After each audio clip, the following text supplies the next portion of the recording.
যে আল্লাহ সুবহানাহু ওয়া তাআলার কাছে আমরা বললাম যে আযাবান নার, বোঝেন কথাটা, আযাবান নার, যে হে আল্লাহ তুমি আমাকে আগুনের শাস্তি থেকে রক্ষা করো। আল কোরআনে প্রচুর জায়গায় এই দোয়াটি আমরা কিন্তু পড়ি, বা মানে বিশেষ করে কোরআনের যে বিখ্যাত দোয়াটি আমরা পড়ি সেখানে এটা আছে, এবং হাদিসেও কিন্তু প্রচুর জায়গায় আসছে যে আমরা আগুনের শাস্তি থেকে মুক্তি পেতে চাই। এখন এই আগুন দ্বারা শুধুই যে জাহান্নামের আগুন উদ্দেশ্য, এটা আপনি আসলে কই পাইছেন আমারে বলেন তো? প্রশ্নটা আমি আবার করি।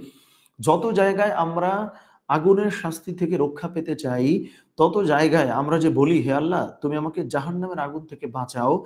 এইখানে যে জাহান্নামের আগুনটাই উদ্দেশ্য, এই জাহান্নাম শব্দটা আপনি আসলে কই পাইছেন আমারে বলেন তো? এই প্রচুর ব্যাখ্যা কিন্তু আমরা আসলে শুনছি। এজন্য আমার প্রশ্ন যে আগুন দেখলে আমরা জাহান্নামের আগুন, এই কথাটা কই পাইছি? আল্লাহ সুবহানাহু ওয়া তাআলা তো শব্দটা রেখেছেন ব্যাপক। কিন্তু ওইটার মানেই যে জাহান্নামের আগুন, এটা আপনি কই পাইলেন? কথাটা আমি এইজন্য বললাম, বা প্রশ্নটা এইজন্য রাখলাম যে যখনই আমরা কোনো পাপের কাজ করব, আবার বোঝেন, যখনই আমরা কোনো পাপের কাজ করব, এই পাপের কাজটা কিন্তু আমাদেরকে যে কেবল জাহান্নামের আগুনে জ্বালাবে ব্যাপারটা তা না, বরং দুনিয়ার জীবনেও আমাদের মধ্যে এক ধরনের আগুনের মতো জ্বালাতন আমাদের মনের মধ্যে থাকবে। আমাদের মনে একরকম আগুনের পীড়া চলতে থাকবে। আমি আবারও বলি, কেন যেখানেই আমরা যেখানে আমরা আগুনের কথা দেখব, ওখানেই আমরা জাহান্নামের আগুন বলে ফেলবো না। কারণ হলো আল্লাহ সুবহানাহু ওয়া তাআলা যখন কোন শব্দ ব্যাপক রেখেছেন, যে আগুনের কথা বলা হয়েছে, যে আগুনের শাস্তি থেকে তোমরা রক্ষা চাও, আগুনের শাস্তি থেকে তোমরা মুক্তি চাও, তার মানে কিন্তু কখনোই শুধু এইটা না যে আপনি শুধু জাহান্নামে আর আগুনের কথা এখানে খুঁজে পাবেন। সেটার একটা বড় অর্থ হচ্ছে এইটা, যখন আমরা কোন পাপের কাজ করব, এই পাপ কাজের কারণে দুনিয়ার জীবনেও কিন্তু একরকম আগুনের জ্বালাতন আমাদের মনের মধ্যে চলতে থাকবে। যেটাকে আমরা খুব মডার্ন টার্মে বলি গিল্টি ফিলিং। যে আমি একটা ভুল কাজ করে আমার মধ্যে কিন্তু প্রচুর জ্বালাতন সৃষ্টি হয়, গিল্টি ফিলিং হয়।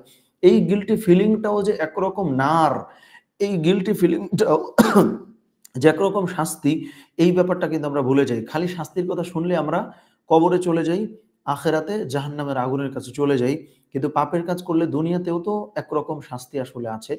এই ব্যাপারটা কিন্তু মনে রাখা জরুরি। সো সেইজন্যই আমরা বলতেছিলাম যে ৬ নম্বর আয়াতে আল্লাহ সুবহানাহু ওয়া তাআলা যেটা বললেন, "লা তারাউন্নাল জাহিম", শীঘ্রই তোমরা জাহিম দেখবা। একটা তো জাহান্নামে জ্বলবাই, দুনিয়াতেও তোমাকে আসলে জাহিমের মতো একরকম শাস্তিতে ভোগ করতে হবে যে তুমি ঘুমাইতে পারবা না।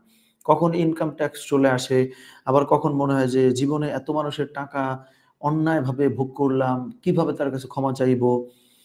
এখন তার মানে যে সবাই যে হারামভাবে আয় করে, ব্যাপারটা কিন্তু আমি ওইটা বোঝাচ্ছি না। কিন্তু দুঃখজনক বাস্তবতা, অধিকাংশই তো অনেক টাকা আয় করার পেছনে তার প্রচুর মানুষের আসলে চোখের পানি থাকে।